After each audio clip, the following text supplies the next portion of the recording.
Many years ago, I had a friend who was in recovery from a very serious drug addiction. We would talk a lot, and he would share about what happened in the rooms, and would share all kinds of sayings that were mentioned in the rooms of Narcotics Anonymous. All of them were filled with a lot of important knowledge. One of them was, it works if you work it. Work the 12 steps, and they will work for you. Just for today was another one. Take things just for today, a step at a time. Another one that stood out was KISS, K-I-S-S. And no, this did not refer to something with physical connection, or contact, but rather was an acronym. Keep it simple, stupid, or put otherwise, and I will go with that one. Keep it simple, sweetheart. Both shared the same meaning. The recovering addict was suggested to keep it simple because they tend to sometimes over-sophisticate things. According to Wikipedia, this term originated in the U.S. Navy in 1960. This saying. The belief was that simplicity should be a key goal in design and unnecessary complexity should be avoided. So the principle is best exemplified by the story of Kelly Johnson, who was thought to be the originator of the term. He handed a team of design engineers a handful of tools. The challenge for them was that the aircraft they were designing must be repairable with only these tools by an average mechanic in the field under combat conditions. In other words, keep it simple.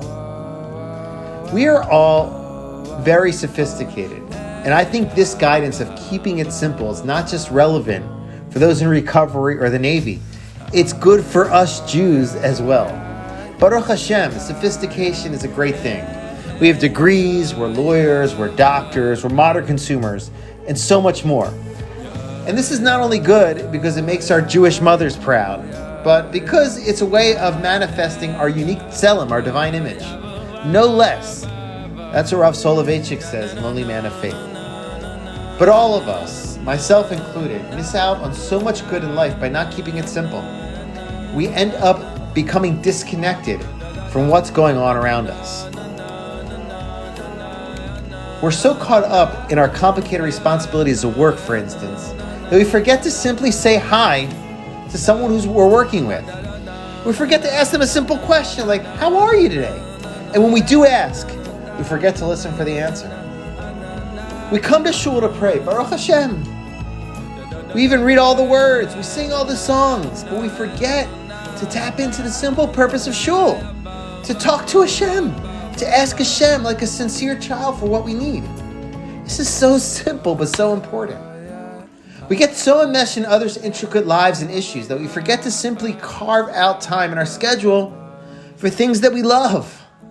This is a simple need for self-care. Or we listen to a sophisticated and complicated lecture or sermon, but we forget to take away its simple, straightforward lesson. So here is a simple lesson for all of us. Keep it simple.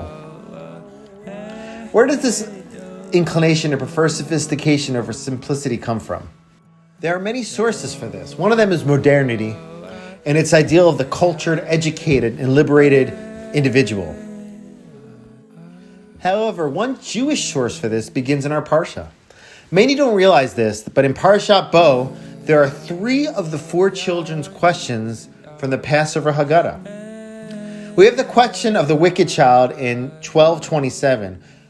Ma havodah zot lachem. It appears in our Torah. The answer doesn't appear there, but the question does. What is this service to you? Then you have the response to the child who doesn't know how to ask because he doesn't have a question. He doesn't know how to ask. But in 13:8, it says, V'gata levincha, you shall tell your child on that day. We then have the simple child's question in Shmot 13:14, which is simple. Ma zot, what is this? The wise child's question, what are these laws that Hashem commanded us, appears in Dvarim 6:20. So the Torah does not grade the 4 children or the questions. It just lists them, but the Haggadah does. The Haggadah lists them in order of their sophistication, apparently. The wise, the wicked, the simple, and then the one who doesn't know how to ask. The wise child is oftentimes therefore seen as the remedy for the next in line, for the wicked child. Only through sophistication and wisdom can one combat the wicked child's sophisticated questions. And then the one who doesn't know how to ask is coupled with the simple child, the next two in line. This order in the Haggadah reflects a general orientation in our tradition of elevating wisdom and sophistication over all else.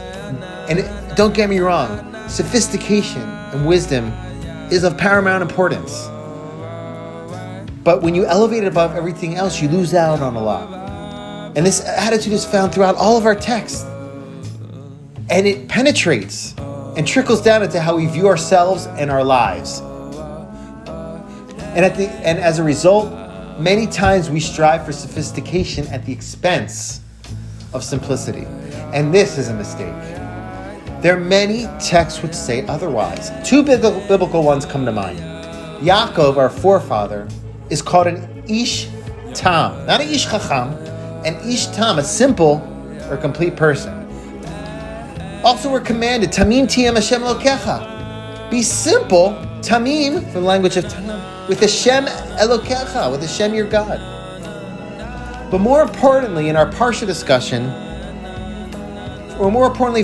discussion, not everyone prefers the wise child over the simple child. The Abarbanel, one of our central biblical commentaries, says that the simple child is elevated above the wise child in many respects. And the Abarbanel was no simple person himself. He was extremely sophisticated. He was a 15th century Portuguese Jewish statesman, a philosopher. He even served as the treasurer for the king of Portugal. Nevertheless, in the following quote, the Abarbanel places the simple child on a higher level. These are his words. The simple child is the opposite, or the proper match, for the wicked child. The wicked child intentionally and knowingly wreaks havoc, while the simple child is removed from all lust and distanced from all wickedness. For the Abarbanel, in this quote, the wise child is not the remedy for the wicked child. The simple child, due to his simplicity, is removed from lust and wrongdoing, and he is the perfect one to elevate and to combat the wicked child. In this respect, the Abarbanel champions the simpleton over the sophisticated, and he's not alone. Rabbi Nachman of Breslov writes a lot about this. Even he has a full story which elevates the simpleton over the sophisticated. He talks about it all throughout his writings. Rav Kook also talks about this a lot. He says the simple folks sometimes are on an even higher level in terms of their inner faith and moral inclinations than the sophisticated, precisely because these inner modes of being haven't been tainted by intellectual sophistications. Keeping it simple not only connects us to what's happening around us, it not only aids us in combating wickedness, and not only allows us to experience natural faith and morality, but it allows us to truly enjoy some of the most precious moments in life. A simple sunset, the simple sound of waves at the beach continuously crashing on the shore, the simple smell of a nice home-cooked meal, a simple smile, a simple moment enjoyed with your loved ones, just sitting in silence. I can't count the amount of people who have come to me after they lost a loved one and just shared about sitting with their loved ones, just being around them, craving those moments once more. A simple sensation of warmth and coziness next to a fire in a cold winter day. A simple prayer to our Father in heaven from a real, genuine place in our hearts. A simple lesson or idea that just makes all the sense in the world. For these reasons and more, we should keep it simple. There's a story told about one of the more sophisticated Jewish leaders of the past generation, Rabbi Yaakov Kamenetsky. He was one of the true Gdolim, the great rabbinic figures. He was known, and rightfully so, for his great knowledge and sophistication in Jewish law. But he was also great, if people don't know this, in his simplicity. When Rav Yaakov passed away 35 years ago, many people came to his funeral, and many people were dressed in black and white. But there was one person in black and white who stood out like a sore thumb. It was a local nun. When the family members saw her there, they approached her and asked in a polite way why she came to pay respects to the Torah giant. She answered that everybody in her Jewish neighborhood that she lived in ignored her because she was a nun. However, whenever Rav Yaakov would pass by the old age home when she was in. He would smile and say hello to her. He would greet her kindly. She said, "I just had to come to pay respects to such a great man." She didn't know how wise or sophisticated he was, but she knew he was a simple, nice man. So Rabbi Yaakov Kamenetsky knew what my friend in recovery shared with you many years ago, that sophistication, with all of its importance and great benefits, and it really does have much importance. Nevertheless, it should never take the place of a simple, sweet heart. Or put in other words, based on what we've said throughout, we all must keep it simple, sweet heart.